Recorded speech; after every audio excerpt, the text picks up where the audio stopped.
Hello dear students, today we will study The Lost Mistress by Robert Browning. We all know that Robert Browning is very famous for his dramatic monologues and he has written a number of dramatic monologues including The Last Duchess. The Lost Mistress is also one of them. The poem is exactly what the title states. It is about a man who loses his love. The poem consists 5 stanzas with 4 lines in each. Rhyme scheme of the poem is A, B, A, B, and poem published in 1845. Before we move ahead, first let us tell what is dramatic monologue. Dramatic monologue. MONOLOGUE. This is how we spell it. Dramatic monologue is something when a single speaker presents his or her thoughts in a dramatic way. It is actually presented dramatically. Here the word mono is equal to single, LOGUE, that means speaker. It means it is called single speaker. A dramatic monologue has 3 main features. First, a self-conversation speech or talks presented dramatically, a single person delivering a speech, and third, the audience or one or more listeners are there but not the part of conversation. Here it is important to know that there is audience, 1 or 2 listeners are there but they are not the part of conversation, and that's why it is called monologue, means something which is being presented or expressed by a single speaker. A single speaker speaks about his personal feelings and ideas. So it is called dramatic monologue. Now it is the first para of the poem, All is Over. Most of the dramatic monologues of Robert Browning starts between a conversation like Last Ride Together.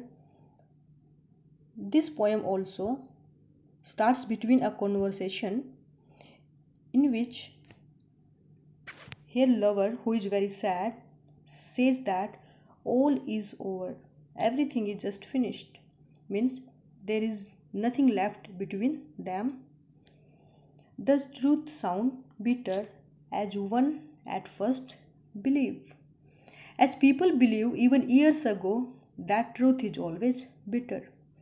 For poet it is very bitter truth that his love is not successful and it makes him sad. Hark means listen. It is the sparrows. Good night, tweeter. Hark, listen. It is the sparrows' good night tweeter about your cottage eaves. Cottage means house or jhopdi. Eaves means walls. Listen, the sparrows sitting on the wall of your cottage. Eaves means wall. You can listen. There is a sparrow sitting on the cottage of your wall, which is in fact a message of departure. Or you can say that poet here tries to distract himself from the pain that he is going through by getting a breakup from his beloved. For lover here, it is very difficult to digest the truth that now he is no more in a relationship with his beloved, and that's why in the very first line he says that all is over, and it is something very bitter to digest, as people first believe that truth is always bitter. Hark means listen.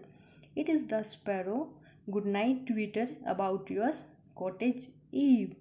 Here he tried to distract himself, he tried to distract his mind from that pain towards the twittering of sparrow, which is itself a message of departure, or you can say that a hope that after that night Tomorrow, day will come, a new morning will come. Perhaps that morning will bring something new for those two lovers. Paragraph number 2.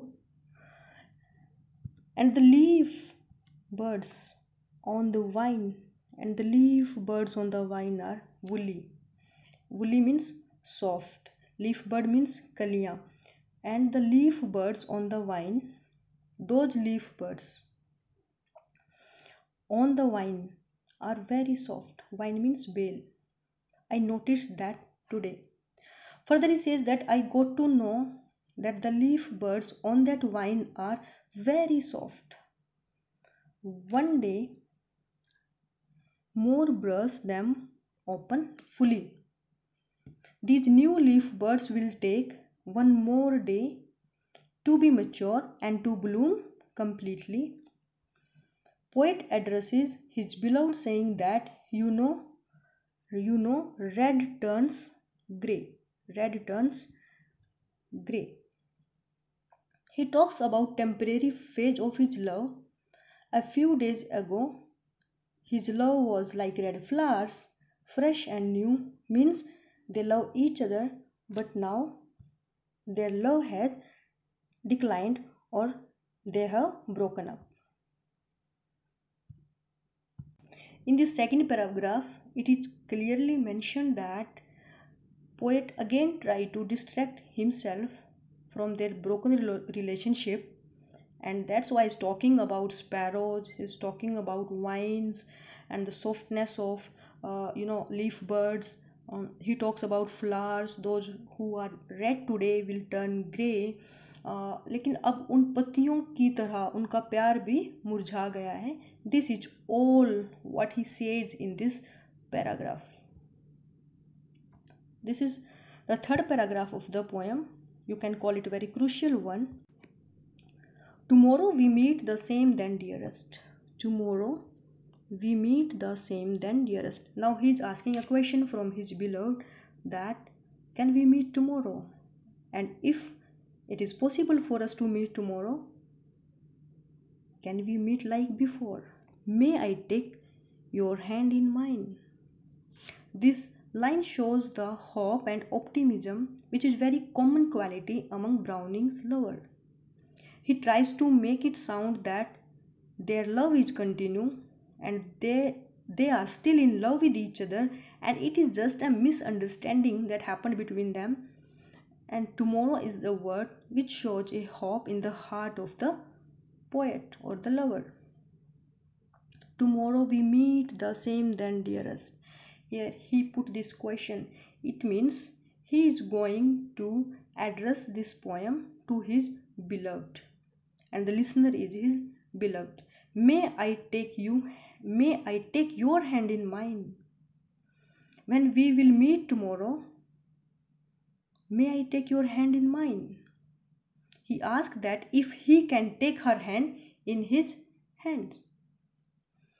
Mere friends are we. Further he says, now we are just friends. We are no more lover. Well, friends, then the mere rest. Keep much that I resign. Here he says that, well, friends, those who are just friends, na, merest means keval. Those who are just friends, keep much means they do have so many rights on each other that I resign. But I don't dare to have even those rights. जो सिर्फ दोस्त होते हैं उनके भी बहुत अधिकार होते हैं एक दूसरे पर, लेकिन मैं तो उन सब अधिकारों को भी शायद खो चुका हूँ. And he is feeling all these things simultaneously in his mind. This is paragraph number 4. For each glance of that eye so bright, for each glance of that eye so bright and black, he says that not only this, but I have to lose much more by losing you. मैं तुम्हें खोकर सिर्फ इतना ही नहीं खोऊंगा, but उसके अलावा भी मैं बहुत कुछ खो दूंगा. जैसे कि for each glance means every sight of that eye, your eyes, which are very bright and black. Now, since we are no more lovers, I won't be able to see your bright and black eyes any more. Though I keep with hearts anywhere. Anywhere means प्रयत्न. फिर भी मैं प्रयत्न करूँगा. Still, I will try to keep them with me from the bottom of my heart. Your voice when you wish the snowdrops back. And definitely I will miss your voice when you wish to stay away from those snowdrops. However, though it stay in my soul forever, it will be imprinted in my soul forever. So not only this, by losing you, I will lose that brightness and the blackness of your eyes. I will try to keep them in my heart for forever. And apart from your eyes, I will miss your voice when you are speaking something like that. Stay away, snowdrops, though it stay in my soul forever. But still, your voice will be imprinted in my soul forever. And the last paragraph of the poem is here. Yet I will but say what mere friends say. Yet I will say what mere friends say. I will try to say you something, but only that much what friends can say to each other. मैं तुमसे कुछ कहने का प्रयास तो करूँगा, लेकिन सिर्फ इतना ही कहूँगा जितना कि दो दोस्त एक दूसरे को कह सकते हैं. और only a thought stronger. I will talk to you but only like friends, or a little more than that, और शायद उससे थोड़ा सा ज़्यादा. I will hold your hand but as long as all may. I will hold your hand but as long as all may. I will try to hold your hand in mine, but only so long as friends can do, or a bit longer, or so very little longer, or a bit longer than friends, because I have been your lover. Lover says that now we are just friends and I will talk to you only like friends, or if you don't mind, a little bit more than that. Simultaneously, I will hold your hand in mine only as long as friends can do, or so very little longer, or if you don't mind, a bit longer than that, because I have been your lover. So it's a very beautiful poem with 5 paragraphs there.